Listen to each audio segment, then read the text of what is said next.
Hello बच्चों, अस्सलाम वालेकुम। क्लास थर्ड, कैसे हैं आप बच्चों?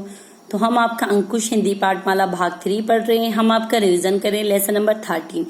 बुक रीडिंग हमने की है, अब हम आज करेंगे इसके क्वेश्चन आंसर। तो फिर से हम आपको एक बार ये स्टोरी को अच्छे से समझा देते हैं। लेसन नंबर 13 है मक्खी और स्वादेश। हमने आपको पहले भी समझाया है। मक्खी जो ये यहाँ पे गोपाल भाट जी है, इन्होंने अपना नाम इस बच्चे को मक्खी बताया। ये स्टोरी है गोपाल भाट और स्वादेश की, मिठाई की। तो इन्होंने अपना नाम मक्खी क्यों बताया, किस कंडीशन, किस स्थिति में, मतलब किस अवस्था में बताया, उसके बारे में हम आपको समझाते हैं। एक बार की बात है, पड़ोस के गांव में एक जो है साहूकार यानी कि बहुत बड़े एक व्यापारी रहते थे जिनका नाम था गोपाल भाट। एक बार क्या हुआ, वो सुबह सुबह जो है अपने घर से निकले। चलते चलते उनको दोपहर यानी कि लंच का टाइम हो गया। मंजिल जहां पे उनको जाना था वो अभी बहुत दूर थी। लंच का टाइम यानी कि भोजन यानी कि खाने का समय हो गया था। तो उनको मतलब भूख, जोरों से भूख लगने लगी। अब खाली पेट चलना जो है मुश्किल होता, कठिन यानी कि मुश्किल हो रहा था। संयोगवश इतने बड़े, उस दिन क्या हुआ, इतने बड़े जो साहूकार थे उनकी जेब क्या थी, खाली थी। इसलिए मतलब वो कहीं से कुछ भी खरीद कर नहीं खा सकते थे। मतलब उस इलाके में वो एकदम नहीं थी, इसलिए वो कहीं से कुछ पैसे या खाना मिलने की उनको उम्मीद यानी कि आशा नहीं थी। तो वो अपने मन में सोच रहे थे कि या कोई मेरी हेल्प कर देता तो मैं उसको वापस आकर पैसे अवश्य मीन्स होते बच्चों जरूर वापस लौटा देता। फिर वो सोचते सोचते कुछ आगे बढ़े।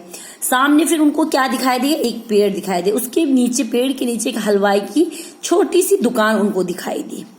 खाने पीने के नाम में उस दुकान में क्या मतलब पूड़ी कचौड़ी, कोई भी ऐसी वस्तु यानी कि कोई भी चीज नहीं थी। सिर्फ थाल में, एक बड़ी सी थाल में वहां पे कुछ स्वादेश यानी कि जो बंगाली मिठाई स्वादेश, वो वहां पे सजी हुई थी। अब गोपाल भाट का भूख के मारे हालत जो है बड़ी खराब थी। ताजे ताजे संदेश वहां पे देख के मतलब वो खुद को रोक नहीं पाए और वो दुकान के अंदर, भीतर मीन्स अंदर घुस गए। उसके बाद क्या हुआ, उस दुकान में एक छोटा सा बच्चा बैठा होता, लड़का बैठा होता, आसपास और कोई नहीं था। उन्होंने उस बच्चे से पूछा कि भाई तुम्हारे पापा कहाँ हैं? तो उस लड़के ने आंसर दिया कि दुकान के पीछे ही हमारा घर है, बाबा इस समय खाना खा रहे हैं। ये सुनते ही गोपाल भाट ने देखो स्वादेश का पूरा थाल अपने हाथ में उठा लिया और 2-4 संदेश जब तक पेट में नहीं गए तब तक उन्होंने कुछ नहीं कहा। अब देखो उसने फिर उस लड़के से क्या कहा कि मेरा नाम मक्खी है। उन्होंने अपना नाम क्या बताया, मक्खी बताया। तो बच्चा था, उन्होंने सोचा मक्खी यानी कि इनका नाम होगा। तो उसने कहा गोपाल भाट ने कि मैं तो यहाँ पे रोज आता हूँ और स्वादेश खाकर चले जाता हूँ। अगर तुम्हें विश्वास यानी कि तुम्हें भरोसा नहीं है तो तुम अपने बाबा से पूछो। और वो फिर से खाने में लग गए, जुट गए यानी कि लग गए।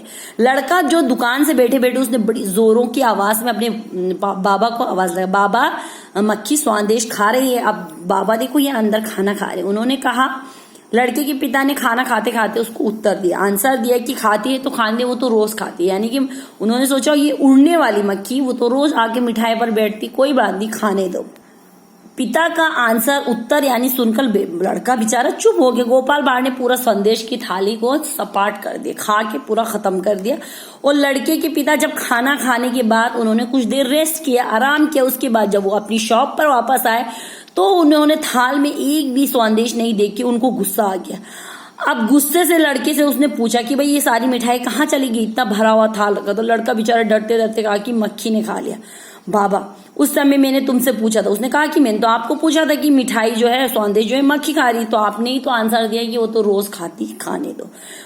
और ये कैसी मक्खी थी? पिता हैरान हो गए। पिता जो है हैरान यानी कि आश्चर्य, सरप्राइज हो गए, भाई ऐसी कैसी मक्खी है जिसने पूरा प्लेट जो है सपाट कर दिया। तो उसका बेटा कहता है कि पंखे से उड़ाए जाने वाली मक्खी नहीं थी बाबा, वो तो एक हट्टा कट्टा मोटा सा आदमी था, उसका नाम था मक्खी। लड़के के पिता ये बात सुनकर बेचारा अपना सर पीटता रहता है, कहता है हाय राम, मेरा कितना नुकसान हो गया, मेरे संदेश किसने खा लिया। अब क्या हुआ, दूसरे दिन इसी रास्ते से गोपाल भाट फिर अपने घर लौट रहे थे। उस समय भी दुकान पर वो लड़का बैठा हुआ था। गोपाल भाट ने उसे कहा कि जाओ अपने बाबा को बोलो कल वाली मक्खी आए। लड़के ने जल्दी से आवाज लगाई, बाबा कल वाली मक्खी आए। तो ये सुनते दुकानदार वहां जल्दी आ जाता और कहा, और रुहासी आवाज में कहता है कि मैंने बाबूजी आपका क्या बिगाड़ा था जो आपने मेरा इतना नुकसान कर दिया। तो गोपाल भाड़ हंसने लगे और उसने कहा कि आप मुझे नहीं जानते, मेरा नाम गोपाल भाड़ है।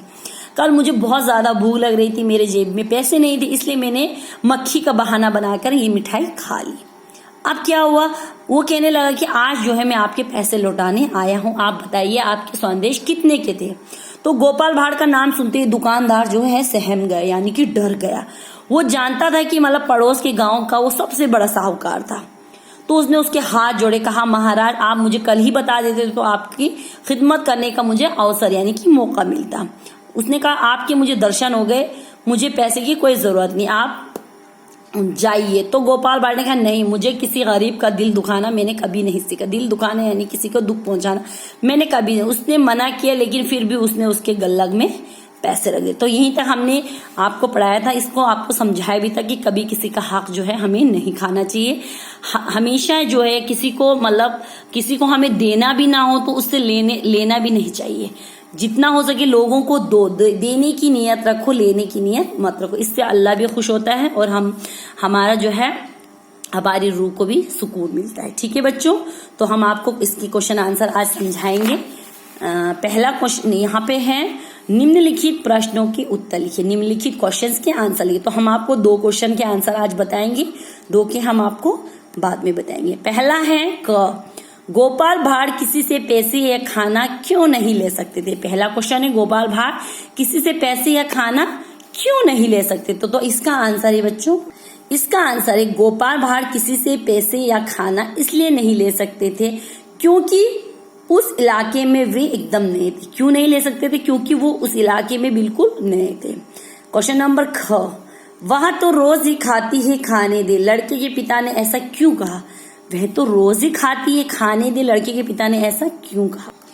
तो इसका आंसर है वह तो रोज ही खाती है खाने दे, लड़के के पिता ने ऐसा इसलिए कहा क्योंकि मक्खी तो रोज ही मिठाई पर भिनभिनाती थी।